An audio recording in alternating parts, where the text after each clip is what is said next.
Good morning, everybody. It's me, Robert Phoenix, and welcome to another edition of the Astro Weather as I bleed through your screen. it's always interesting wearing blue when it comes to the green screen because it doesn't like to play well. And then when I hang out in the settings, it doesn't always. Let me moderate this a little bit. Come on now. Moderate. We'll try that. It's even more fuzzy, huh? I'm probably going to have to do a different background today because of the. Let's just go pure psychedelia. How's that? Is that better? We could go.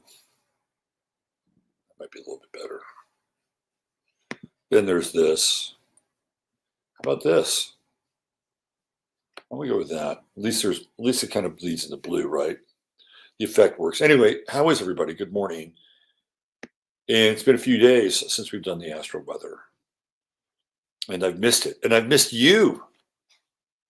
That's right. But, however, in your place, there was an entire group of people that was out here in the Hill Country for the last, I don't know. We started to get together on Thursday. Of course, we had the event here, the Harvest Moon event, and it was an off the charts smashing success. I say this every year, and I mean it every year I say it, that this was the best year that we've had. And it was such an incredible mix of people from all over the country and really serious healers. We had Shauna Home, who was great. Dr. Narco Longo from Old World, Florida showed up. He was fantastic. We had Leela, who did an amazing presentation on TRE. And I probably could have plucked anybody from the audience out. And with enough preparation and time, they could have done something. Right? That was indicative of what a high quality group it was. And of course, there's the eclipse, which was the other major member of the group. And it was an amazing experience. I had some trepidation around the eclipse because, well, eclipses are eclipses, and there's just that kind of, that ancient feeling that resides in our DNA that reminds us of them when these celestial events occur. They struck awe and terror into the hearts of people that were witnessing them. But this was my first up close totality eclipse. We get another crack at it here in April. Of course, we have the lunar eclipse in 2 weeks. But what I saw was freaking mind blowing. It wasn't just the eclipse of the sun, and I was trying to corroborate this with some other people, and some of what I saw was corroborated from other people, which was that initially I saw two suns. Like there were two suns going on. Like there was the sun, and then there was another sun behind the sun. Now I don't know if that was just an optical illusion. Again, I've never been through an eclipse in totality. But then when it got to totality, I saw things that were kind of blowing my mind. That were actually like I didn't see a black orb with a ring of fire around it. I saw activity going on in the black orb. And the closest that I could describe it was, you remember like when you were a kid and some of you, I'm dating myself a bit here, and we had the little toy called spirograph. Remember that? You would it was kind of a primer to sacred geometry in a lot of ways. Really interesting toy. And I saw that going on in the sun. Now, did I see regular patterns? No, they were always changing and shifting. Something really profound was happening with the sun. It felt like I was being given a glimpse into like the electric sun, if you wanted to use that kind of an analogy. And then my immediate takeaway for me personally was that we just got an upgrade. That's what it felt like. we got an upgrade. That it was kind of an, this is some of the imagery that we were talking about with the eclipse, leading up to it on Old World Florida. I was on with Clyde Lewis on Saturday night. I don't know if you guys um, heard any of that, but I was on with Clyde Lewis, and that was Friday night. Friday night I was on with Clyde, and that was really interesting. It was very, very interesting. But one of the things that came up on Clyde Lewis, of course, with Old World Florida, is this whole idea of the alpha and the omega, at the beginning and the end, because the eclipse, when it completes the three eclipse cycle, forms an aleph, which is the first letter in the Hebrew alphabet, right? And then we were looking at Texas and the T and the X, because the X marks the spot, because these two eclipses are coming through Texas. That the letter T is the Tau cross, and that T is the last letter in the Hebrew alphabet. So you have an alpha and omega moment, right? A before and an after. And it feels like there was a before the eclipse and after the eclipse. And I got to tell you, some of the phenomena that I've been experiencing is, I don't, I, how would I, is it, it's not quite clairaudient, maybe clairsentient. I've had at least 3 instances since the eclipse where I'm thinking something and then the other person will say it within seconds. And the latest example was Leela has been here for the last couple of days. And I was sitting in my living room. I'm watching her get ready before she, departs. And I thought to myself, man, she's really efficient. And then within seconds, my mother said, she's really efficient. Like, this has been going on for the last couple of days. So I guess what I'm trying to say is that even though it looks like there's a lot of dark shit happening in the world, something got activated during this eclipse. And whether or not you were in Texas and you were here to witness it or be a part of it, in a lot of ways, it doesn't matter because it happened. So welcome to life post-eclipse. Post-eclipse. The Tav is in the Aleph as the Aleph is in the Tav. There we go. By a different manner. There you go. Elijah Schweitzer. That is in there. You can see it. You've been realigned. We've all been realigned, I think. Yeah, Dr. Longo went up to Rockwall, and that was his plan when he was here. It was great having him and his crew, and just seeing the next generation come up. And when I look at these people, I'm like, let's give them a chance. Let's hope that they don't get drafted into a fucking meat grinder, right? And we got to stand up for that. We can't let our young people be shipped off and fighting other people's wars. Like, that has just got to be a full stop. So if you're a parent, do everything in your power to not allow these people to abduct your children and put them into conscripted service, because that's what they want to do, right? That's what we want. That's what they want to do. There we go. Maria de Ange, Alpha Omega, the Aries Libra axis. Absolutely. Yeah. Lisa Ann White, let's put this up here. I could feel the shift during the eclipse. Absolutely. I won't even allow them to look at my neighbor kids. Mine are too young. Yes. Maybe the next worst term notice. Well, Gladys, I brought that up during the eclipse as well. We've got about 400,000 fighting age men. So, of course, let's go ship off our young people, right? Let's go ship them off. Let's send them to a meat grinder somewhere in the desert. Meanwhile, who's going to fend for the home front, right? There we go. That's what we're talking about. Draft age is up to 55. Well, it's incumbent upon all of us then, isn't it, to not play the game. There we go. Let's see, Linda Gordon, they unleashed global jihad this morning. UN troops are positioned as global jihad is, a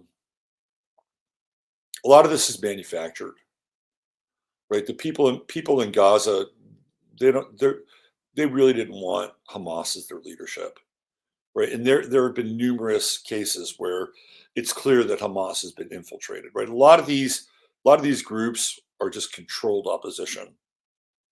Look at something like January 6th, right? We have all these, you know, disturbers, disruptors, these scofflaws, these ruffians.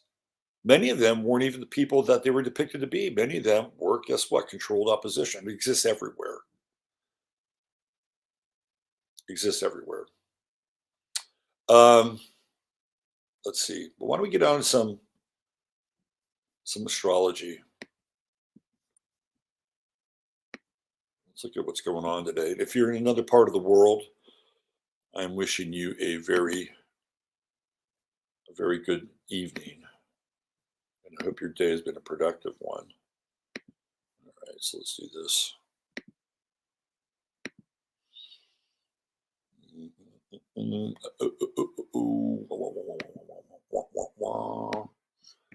Mr. Virgo kicks in. Danger, danger, warning, danger. Let's see what we got here.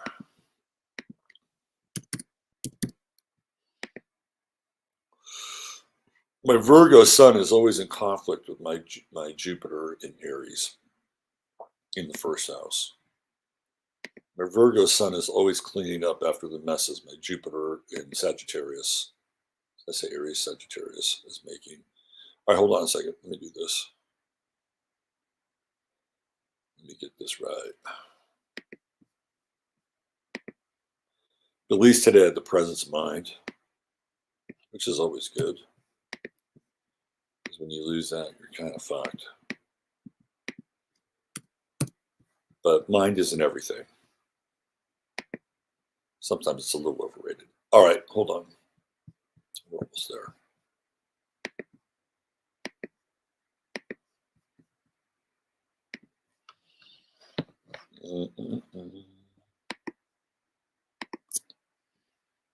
There we go. All right. Oh, that's more like it. That is more like it. Let's do that little screen share. By the way, please, if you're listening to this either live or in the recording, hit like, hit the thumbs up. We are in a battle with the algorithms, and it's important to keep this fresh in the Google algorithmic mind, right? So if you do that, please do that. And if you have not subscribed, please do that as well. Because a lot of times Google will YouTube Google will unsubscribe you. So help a brother out here. Okay. It's really important. I've never realized how important it is. And I don't push it very much because I just want to get into it. And I'm like, people will just do that anyway. But people have reminded me over the course of the last week that it is kind of a vital part of this experience. And some people are really good at doing it. Jason Whitlock is great at doing it. So I need you to smash that motherfucking like button right now. Okay? There we go. A little emphasis. Here we are. Sun at 24 Libra. We are headed into the darkness. We are 6 degrees away from Scorpio. So the scales are tipping from light to dark, right? This is where they're going, from light to dark. So you as an individual have to balance the scales. You have to stay in touch with your inner flame as we in the Northern Hemisphere go dark. You in the Southern Hemisphere, on the other hand, you're getting ready to go light. So you can balance this out a little bit. But that's the individual astrology, right? We all have to create this fulcrum and this balance as we move into the dark season. We get a bit of a reprieve with Sagittarius. We get that second sun with Jupiter and the fiery inner light of belief and faith and truth. So we get a bit of a reprieve after, but the passage through Scorpio is very, very important. And this passage through Scorpio is going to be unlike any other passage through Scorpio we've been in for a while. Because, ladies and gentlemen, boys and girls, we are entering into a very dark phase. I don't think I'm telling you anything you don't know.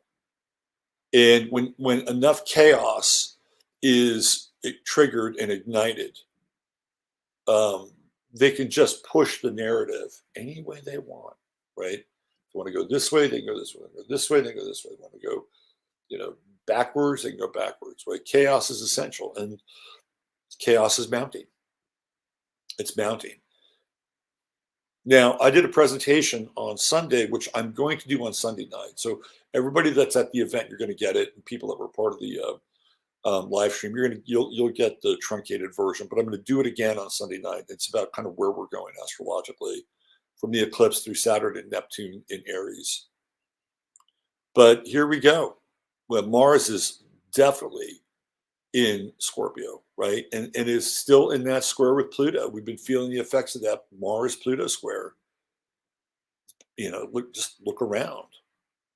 And sometimes the intensity of the Mars-Pluto square, which is violence and life and death, doesn't always have to show up that way, in a quote unquote video. By the way, I'm going to tell you something right now. Do not trust everything you see. I'm just saying, don't trust anything you see, because we are well down the path of fifth generation warfare, right? We are well down the path of AI being able to create images, video. And right now, we don't have to have a ton of, not we, but we use they. They don't have to have a ton of lead time. All they need to do is establish the fact that something happened.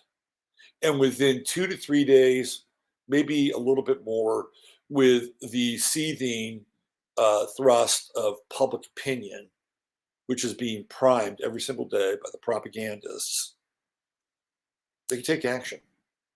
It doesn't have to wait 1 week, 2 weeks, 3 weeks, a month for something to be corroborated.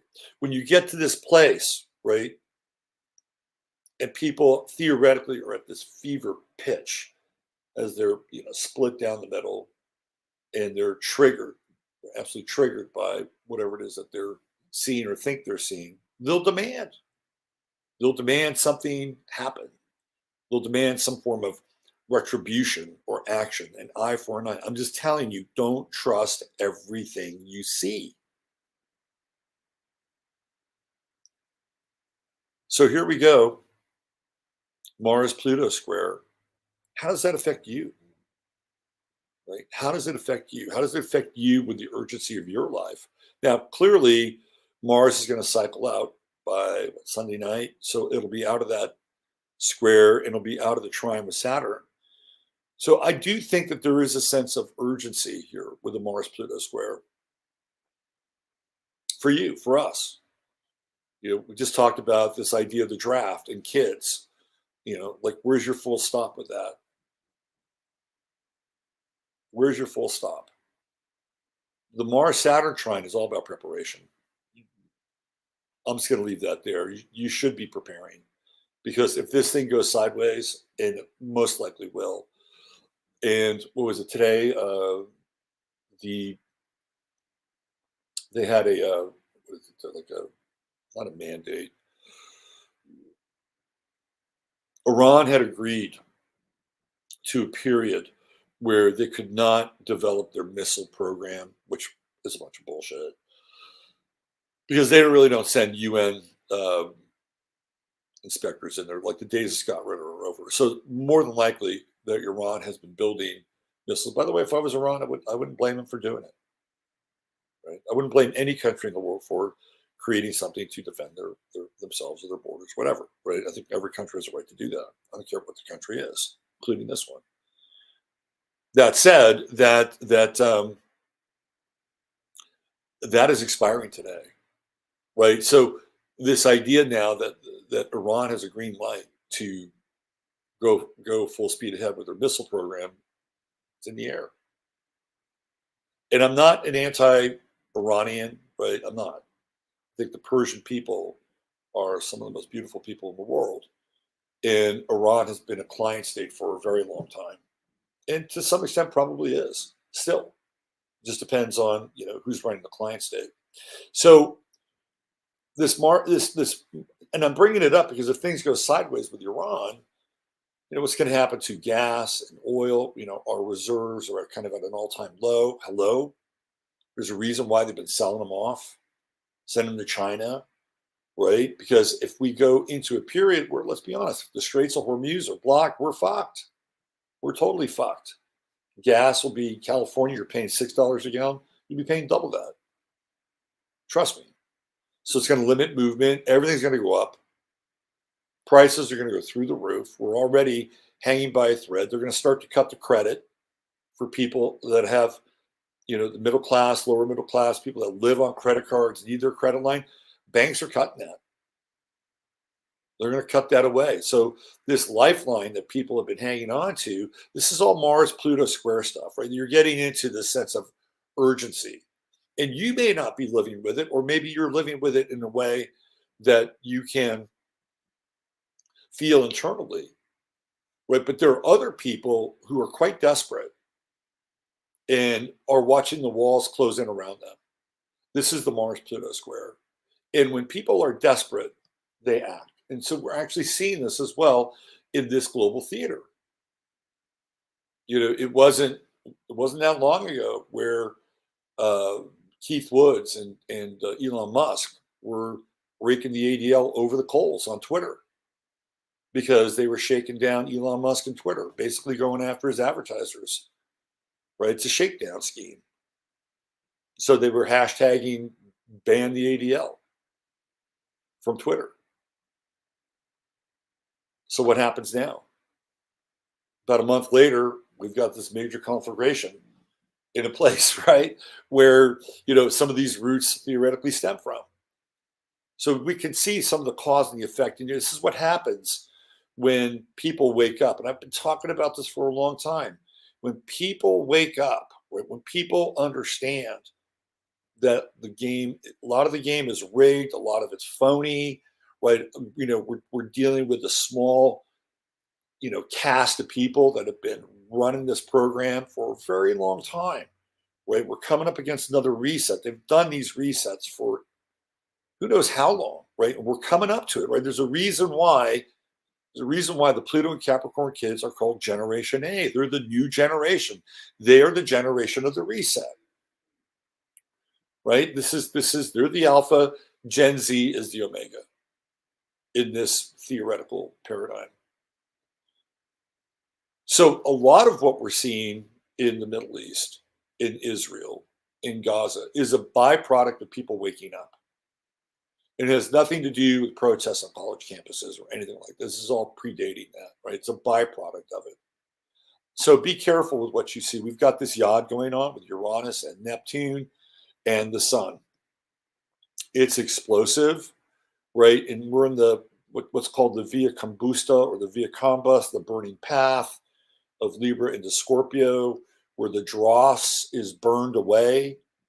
Like this is like from what's it, 23, 24 Libra, all the way up through, what is it, like 15 Scorpio, right? It's a very interesting part of the zodiac where a burning occurs.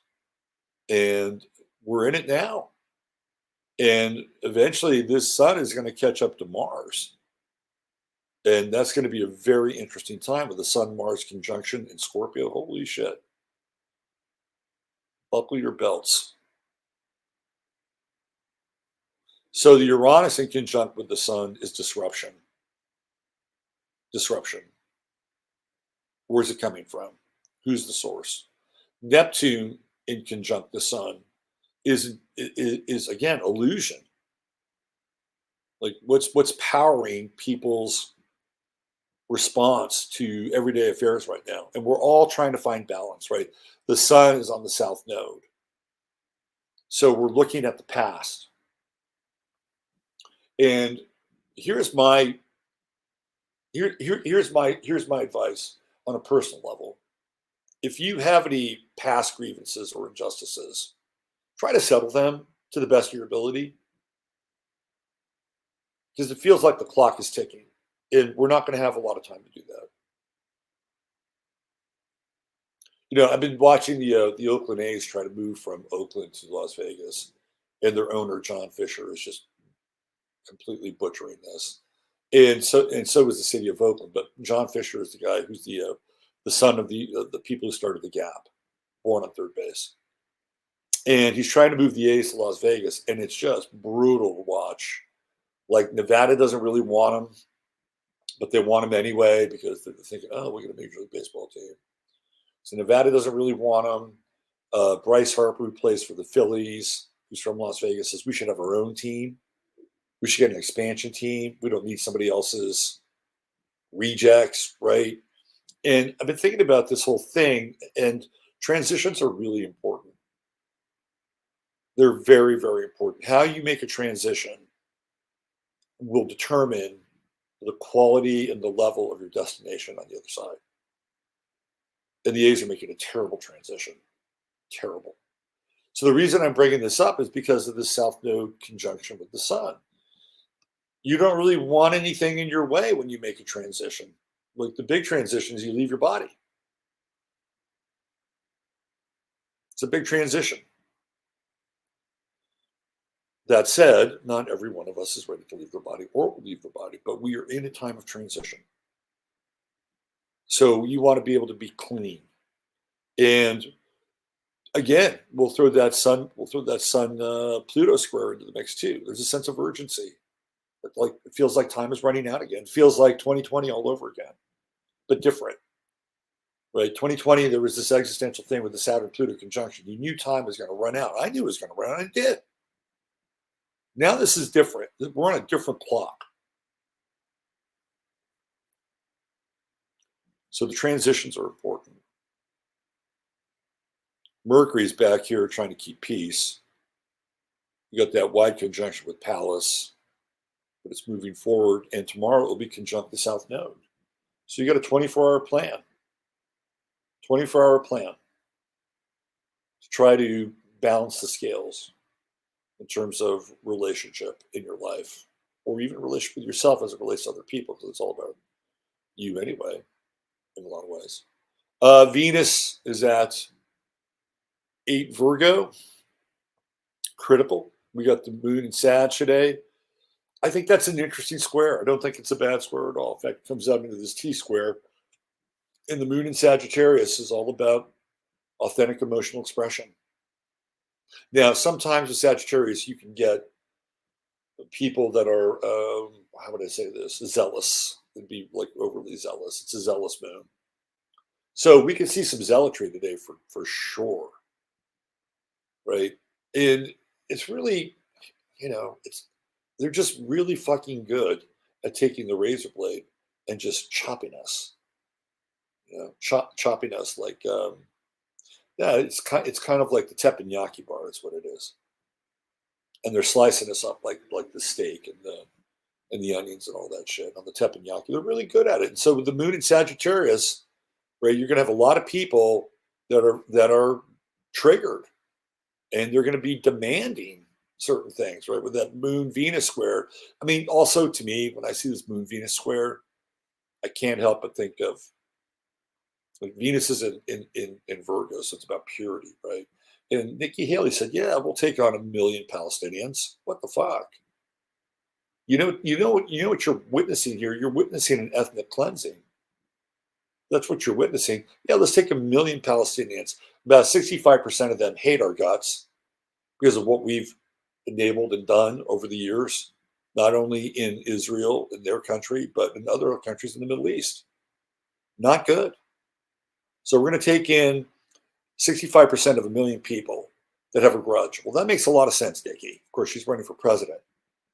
And whoever kisses the crown the most and the deepest, theoretically, will gain favor, curry favor.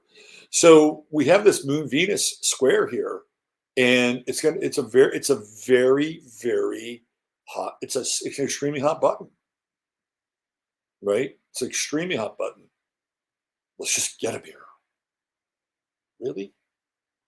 Not that I don't have any compassion or empathy for the Palestinian people. Trust me, I do.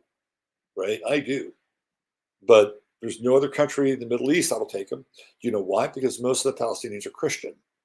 They were Christian. Yeah, sure. There's a faction inside of Gaza and Palestine that are Muslim, but they're Christians mostly. So that's why Saudi Arabia won't take them. That's why Qatar won't take them. That's why you name it, Turkey won't take them. So today there's a lot of tension with that T square with the moon, and everybody is self-righteous, right? Everybody's self-righteous. Everybody's like wanting to chime in emotionally. Like, this is the right thing to do. And it's a hard square. And again, Virgo is all about purity, theoretically. And that Moon Saturn square, for some people, this is depressing. It's a depressing time. The energy, just wait 48 hours. The moon will be in Capricorn. Cooler heads, theoretically, in your own life will prevail. But it's an edgy energy. Today is very intense. If you haven't figured it out already.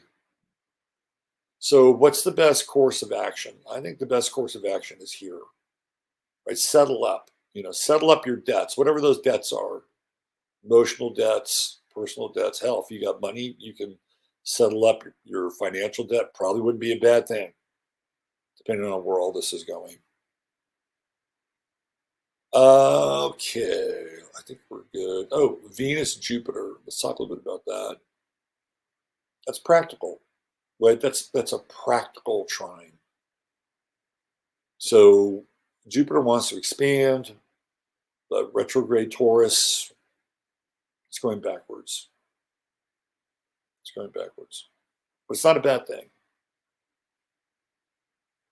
When I look at that, it's also like, this is not to sound sort of self-centric or manipulative, but look in your Rolodex. Like, who do you know in your area who's really useful? You're going to need to know useful people. Like, look around. I would say create a list. Like, who in my local vicinity is useful? That if I needed to have something done, that this is a person that I might be able to call on. Whatever it is, fix a well, fix a tire, whatever. Like, create a list here. Go back and look at, okay, I know this person, this person. So a lot of times people say, well, I feel all alone. But if you sit down and you write it out, you'll realize that you're not. So this is about looking at resources, right here, resources and people that might be able to assist you during a period of time where you might need a hand. And it's looking like that might be more the case than not with many of us. Okay, so that's your Astro Weather for today. Hope I didn't impress you. But we're in heavy times. Look, we can't not deny this. We don't want to be in denial. I mean, I think the key for us is to keep clearing away as much clutter as possible to see what we can see as clearly as we can. I do have a link inside of the show notes if you want to leave me a cup of coffee. Tomorrow I'll go through my list and I'll do a little shout out to people that have left some coffees. So if you have, thank you for doing that. Appreciate that. It is now time for the True Hemp Science Star of the Day.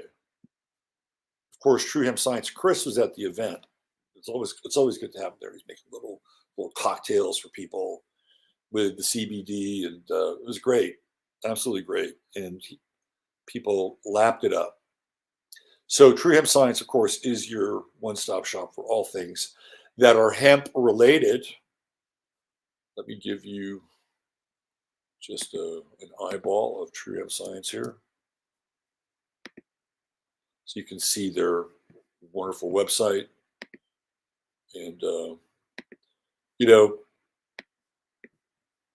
Chris was hacked from his website.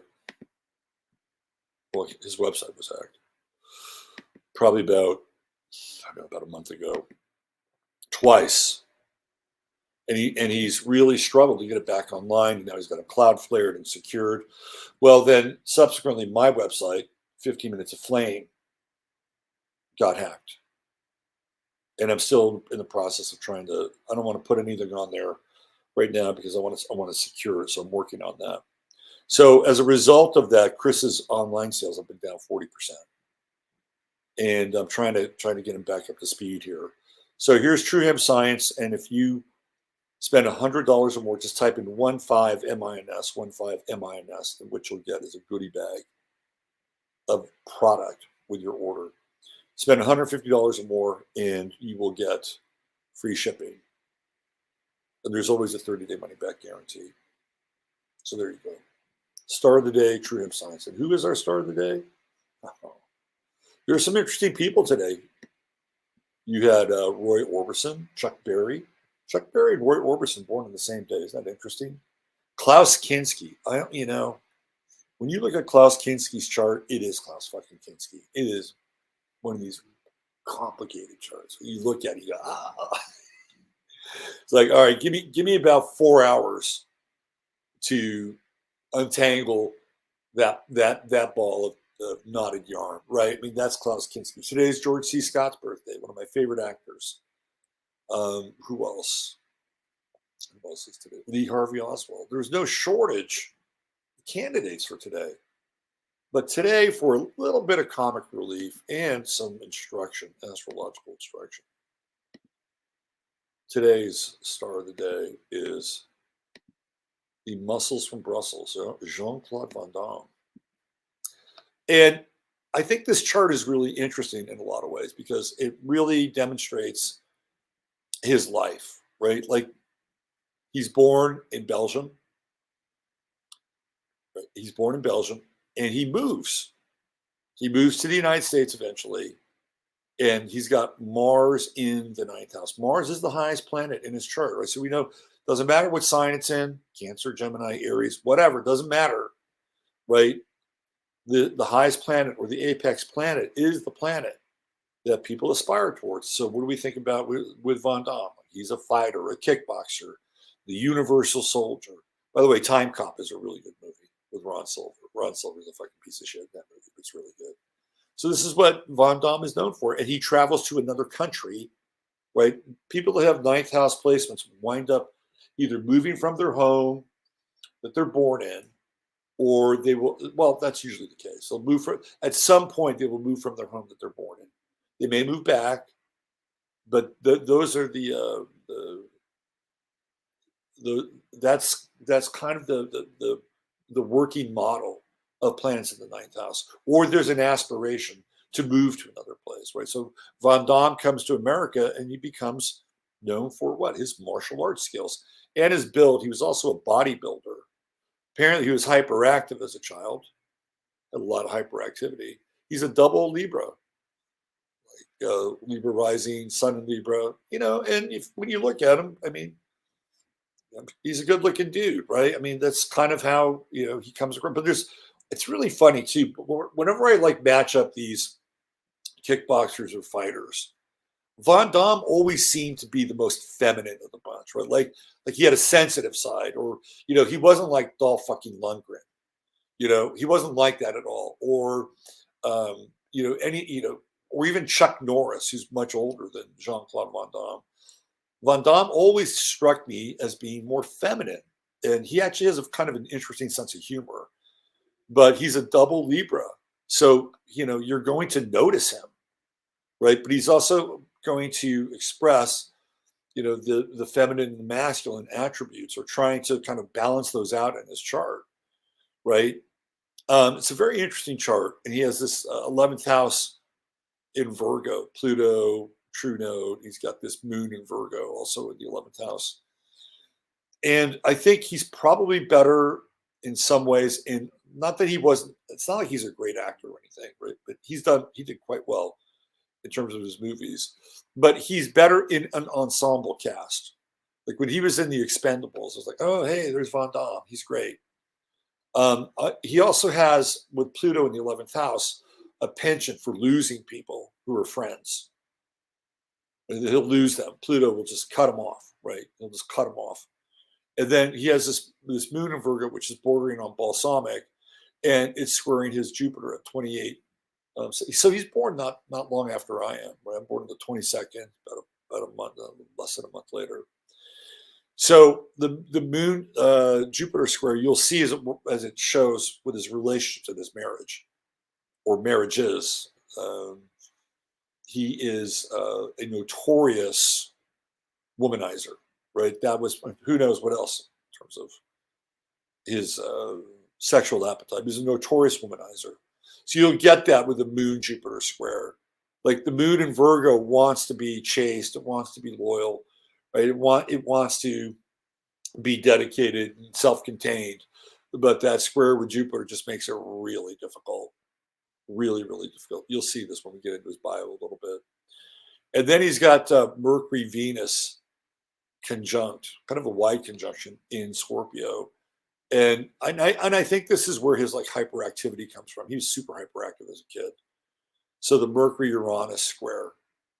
And I think it's probably really good that he had martial arts and bodybuilding, because if he didn't have it, he'd probably have scrambled eggs for brains. I mean, this is these Mercury Uranus squares are tough.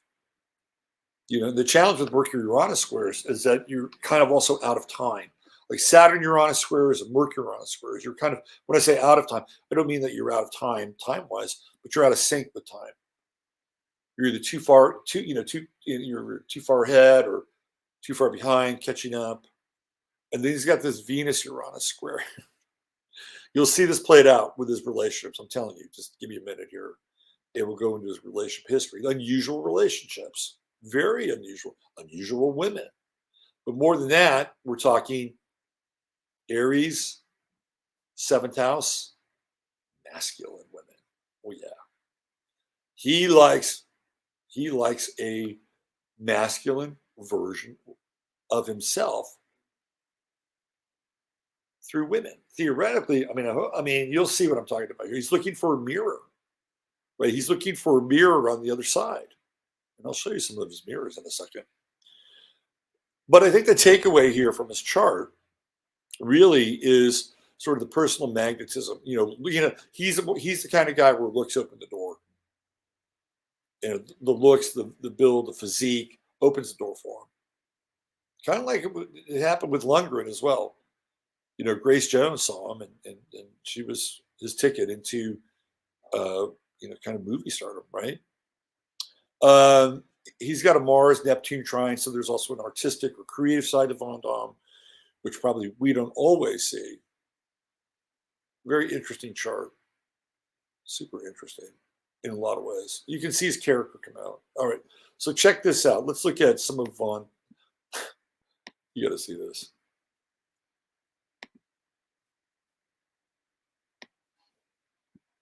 So this is let's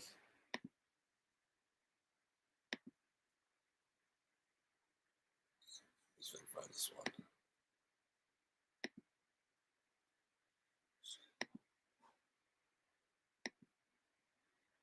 Here we go. We're almost there. Come on. All right, so this is a woman that Jean-Claude Van Damme has married not once but twice. Gladys Portuguese. You got to see this woman.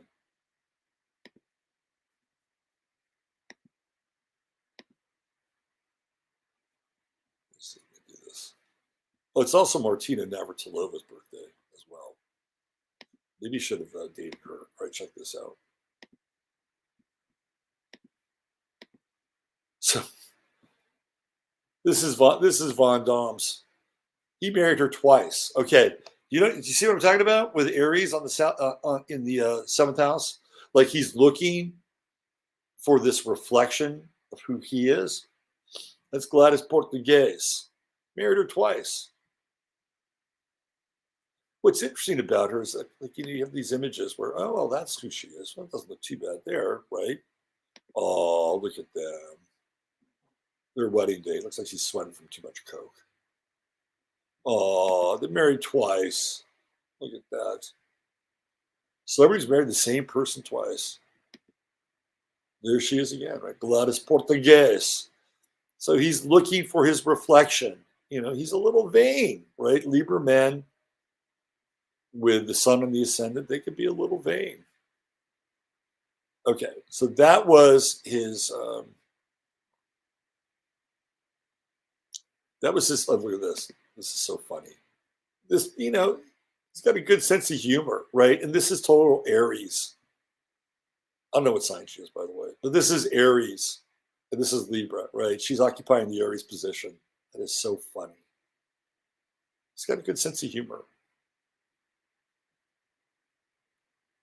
So one of his other wives, let me see if I can find his other wife. She's masculine in a different way. His other wife um, is, let me see if I can find it again. He has kids with these women too. His other wife was a rodeo person, right? Again, very masculine, very, very masculine in a lot of ways. So he's looking for that kind of Aries kick in the seventh house. He's not afraid of strong women, theoretically. So he's still married to Gladys.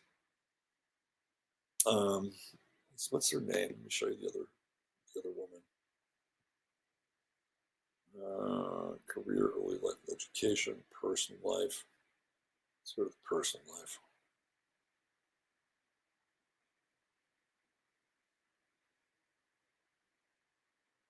I think he eventually went back to the Expendables. He actually gave up his first role to Dolph Lundgren. Very interesting. Okay, where's his personal life? Had an affair with Kylie Minogue. The guy, LaPierre, that's her name. LaPierre. He was married to Darcy LaPierre. That's who she is. Let me just do a quick little thing on her. July 9th, Cancer.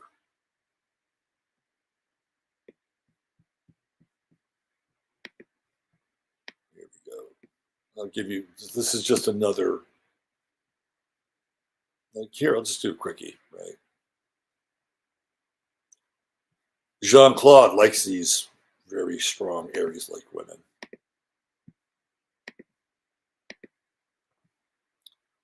So there she is. She's a former actress, horseback rider, muscular, right? Doing the muscles from Brussels kind of thing, but not like not like Gladys. Not like Gladys. Here she is, like she's all kind of buffed out. Now she's on X. Yeah. All right, that's enough for Jean-Claude Van Damme. There's your star of the day, the muscles from Brussels. All right, ladies and gentlemen, boys and girls, thanks for being here. We're going to be over on 15 Minutes of Flame over on Rumble, probably about 9:15 today. I gotta get it ready and a few things here. So thanks for being here. Join me tomorrow for another edition of Astro Weather. And I think that's about it. Use your head in order to discern what's real, your heart to simple what's possible. Don't believe everything you see, right? Just wait a little bit. I'll tell you why. I'll give you an example. Right at the hospital. Oh, Hamas blew it up. Oh, Israel blew it up. Oh, Hamas. Oh, Israel. Guess what? There's proof that it hasn't been blown up. I'm just telling you, wait, wait, wait, especially today with that moon and Sag, square Venus and Saturn. Wait. There's in that regard, there's a benefit waiting with the preparation stuff and taking care of some business on the other side. Don't wait on that. All right, take care. We'll see you tomorrow. Bye for now.